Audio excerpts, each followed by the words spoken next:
Boxing is back with the IBO World Light Heavyweight Championship. Can Suarez take the belt? Or will one of Britain's brightest prospects, Lyndon Arthur, seize victory? Big Fight Live, Arthur versus Suarez. Friday at 10 on Channel 5. Razaban IFL TV, proudly sponsored by Everlast. We've just seen the weigh-in between Lawrence Okoli and David Light. With me, promoter Ben Shalom. Ben, first, how are we doing? Very good. Obviously, great to be here. I think the hardest thing for Lawrence is making the weight, especially at this stage of his career. And yeah, it's just good when he does it, and now he feels relaxed and ready. That's always the hardest thing. How nervous are you? He's been out the ring over a year. New management team, new promotional team, a new trainer. Banana skin potentially? I think it's just I just think it's a tough fight. Never mind a banana skin. This is a guy that's earned his position, worked so hard to get to a position like this and to become the mandatory, and won away last time. He knows how to do it. He beat Brandon Glantz in Florida on his own promoter's show.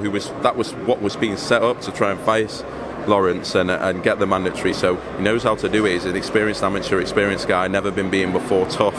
Speak to anyone that's been in there with him. Joseph Parker, I mentioned, just tells me, Ben, this is a seriously tough fight. This guy is tough.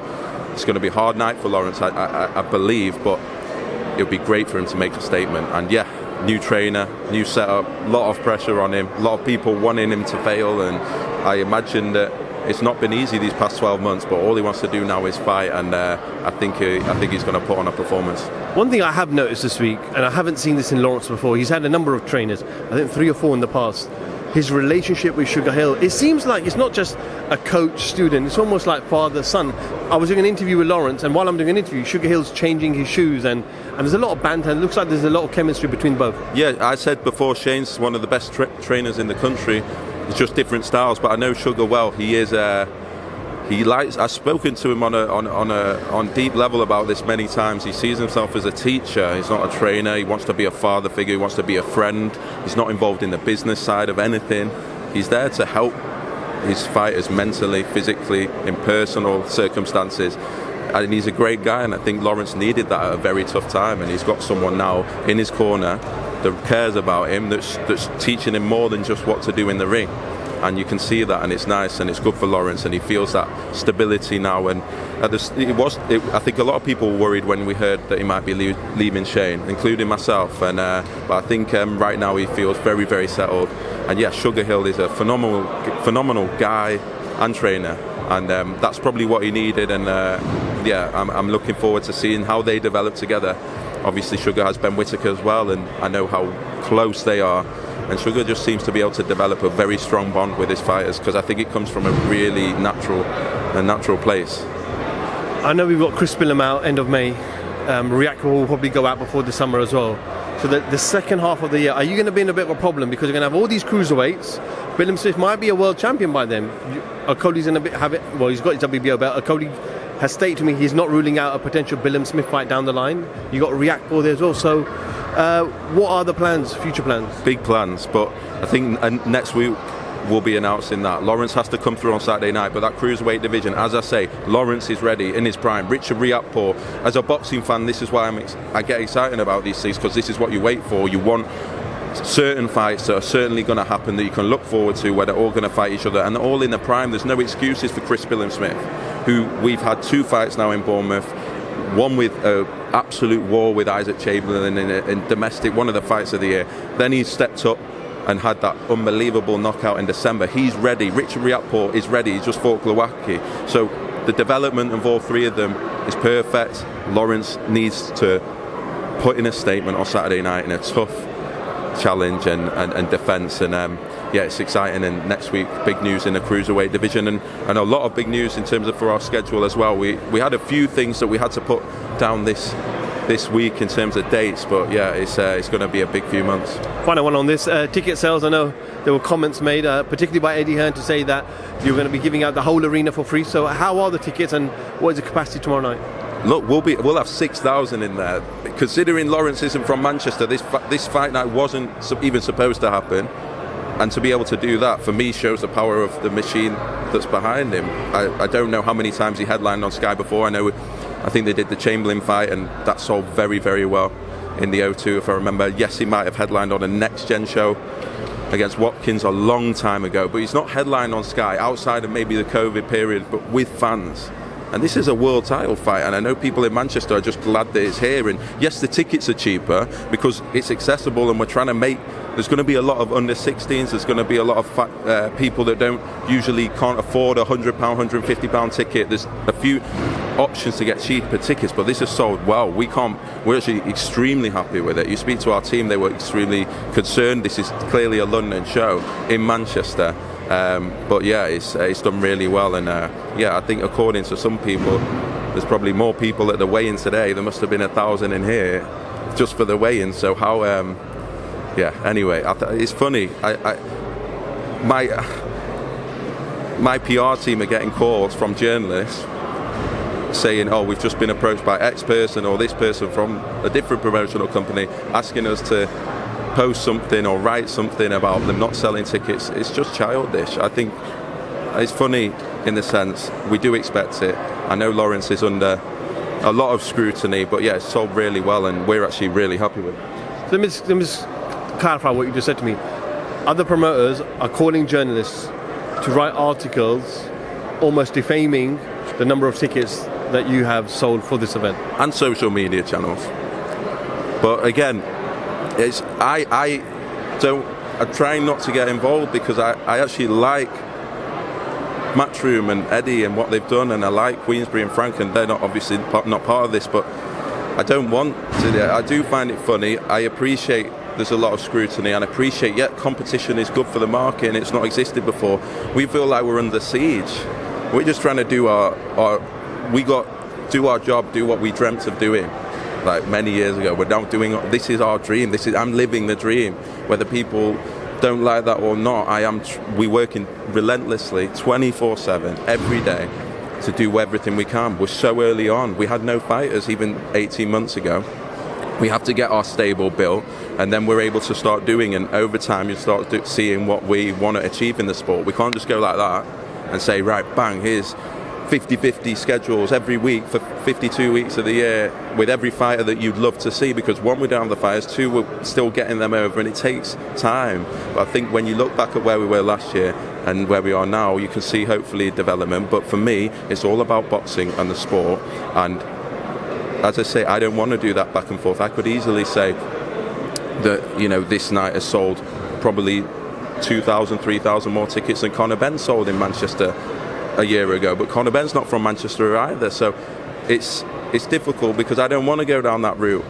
We've got a British world champion here, no matter what anyone says, who's an exemplary role model, a great professional, and he's about to defend in a huge world title fight. And I know people in Manchester, we don't get many world title fights that we get to see, genuine world title fights in Manchester, and so they're very happy with it, and it's a show that we didn't think we have, and we now get. It'll be on Sky Showcase as well as Sky Sports main event.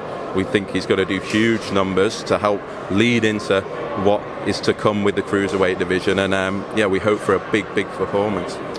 Moving away from the show, I spoke to Liam Smith yesterday. I must say he seemed a bit frustrated, and he said that I need a date. I've had my rest, I've had my break. I'm going to get my team to get onto Ben and Voxer and sort this situation out. So what deadline are you giving yourself to kind of get this Eubank Jr. over the line, if it's going to be next? I think we'll know next week. I think we've just been waiting on a date that works. As I say, it goes back to the fact we didn't negotiate the rematch or put the rematch in a contract. That's in our contract that we had to sign to get the Eubank Jr. for Liam. To get Eubank Jr. for Liam in the first place. Liam put on a wonderful performance, incredible, and one of the best nights of his career, if not the best. And then we had 30 days.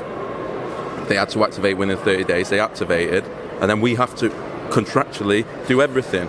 So I'm confused because that's in our contract that they put in. It wasn't like we wanted to necessarily do the rematch. Liam's probably turned down opportunities, as we know. He got ordered for I think against Janabek for a world title and other things, because we have this commitment that we made. And anyway, I actually spoke to Callum this morning. I think he tried to clear up what Eddie said on TalkSport yesterday, and so we'll see in the next few days. But we're just doing what we were asked to do, and I think we'll get a date, if I'm honest, probably in the next week or so. We know the two dates that we've got I think it's more for Wasserman to decide on what they prefer, and then we'll move forward. But yeah, it's just good that the big fights are there with Kell Brook coming back, and Liam Smith has a lot of options. Tim Tszyu, we're speaking to Matt Rose today.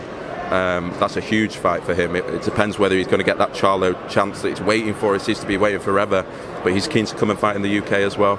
And Janabek for the world title. Liam's sitting pretty in a very good place, and one of the few fighters that can sell out arenas, as he's proven now with us. So yeah, we should know some news in the next week. I know we spoke about this already, so I won't touch on it in too much detail, but FURY-USYK looks like it's not happening. Alex Krasik has made it very clear that fight is not next. Yesterday, Frank Warren made it very, very clear that they will try everything in the power to enforce the mandatory, which is Daniel Dubois. Daniel is no longer injured, he's fine, he's ready for the fight. I asked this to Johnny Nelson, Spencer Oliver earlier, is Daniel Dubois ready for someone like Usyk?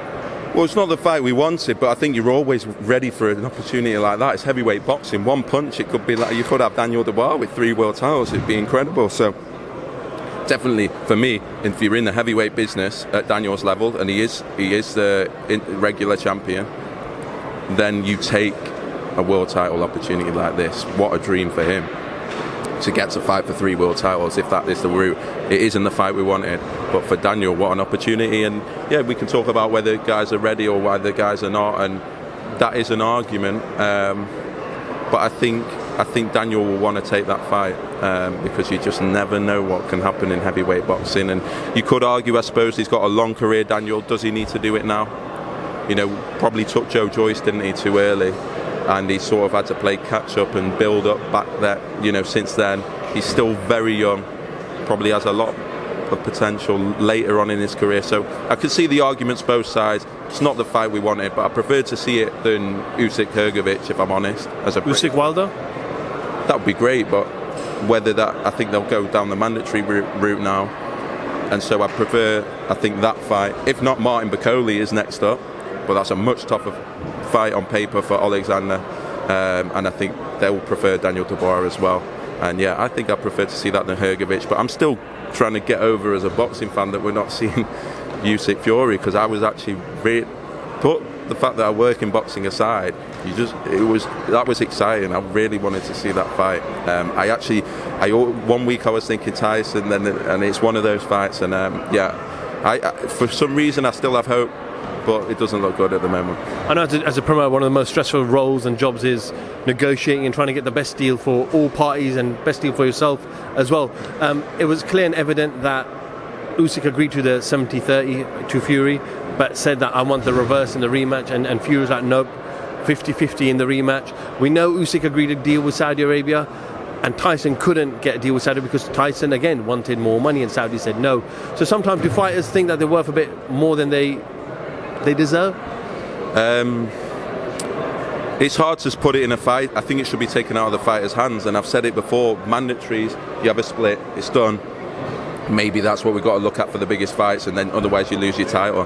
Otherwise we'll be here all day saying, oh, I've got more Instagram followers than you, or well, I'm a political figurehead. You know, you could have I've got 3 belts, you got 1 belt. Well, I never lost my belt, so I'm actually the lineal champion. You can see how it could go all day long. So to actually agree on it is difficult. It seems like Alexander was willing to do whatever. It seemed like Frank Warren wanted the fight, but you never know, and that's why you just, until Tyson speaks and explains, and I think it's all speculation, because for me, the Tyson Fury I know is the fact he does fight anyone. He does. He went to Germany and did what he did against Klitschko. He's done it all his career. Fought Wilder 3 times. No one wanted to fight Wilder. People might say, oh, well, Wilder was... Remember, Fury took Wilder, and even everyone was saying there's no way he'll take it. They were saying he's been out too long. There is no way he will take Deontay Wilder. And I can remember this very clearly now, actually. And he did. And he won that fight. I think it was a draw. He won that fight. And then he did it 3 more times because he had to. So for me, the Tyson Fury I know is a guy that defies all logic, and just does it. And for me, he's shown that in the past. So I'm very slow to say it's definitely Tyson's fault, because you just have to look. And people are jumping on saying, oh, now it's Tyson's fault for the AJ not happening. Again, I disagree. to a certain degree. Like maybe on this occasion there's something there around Tyson not feeling he got the deal that he wanted and not wanting to fight him twice, fine. But the Tyson we all know is a guy that will fight anyone. I believe that. But it's just such a shame that it happens, and maybe, as I say, it has to be taken out of the fighters' decisions. If it's the fighters, then they're not thinking about the sport. They're not thinking about their families. They're thinking about this. The sport has to do it. It's all right blaming. People will always. Fights will never happen if you have to rely on people. People will always blame everyone for it not happening. But people are people, and everyone's looking after their own interests. You can't always say, "Oh, you shouldn't." The sport has to make. Man United can't call up Liverpool and say, "We're not in good form. I'm not going to play you on Saturday." That's essentially what this is. But the league decides that someone's fighting, and it might sound crazy to even say that, and people will say, "Oh, you don't understand how boxing works," but ultimately that's where it should and needs to get to, in my opinion. Ben, we look forward to a great night of boxing tomorrow night. Appreciate your time, and yeah, we'll see you tomorrow after the show. Thanks, Raza. Cheers, mate. Ben Shalom, IFL TV, thank you very much. Shot up, Harry. It must have been about 16, 17. We nicked their guilt rings. Right, the bouncer's guilt ring. This is no good for me. That's the reality. If you want the honest truth, and I see it every day,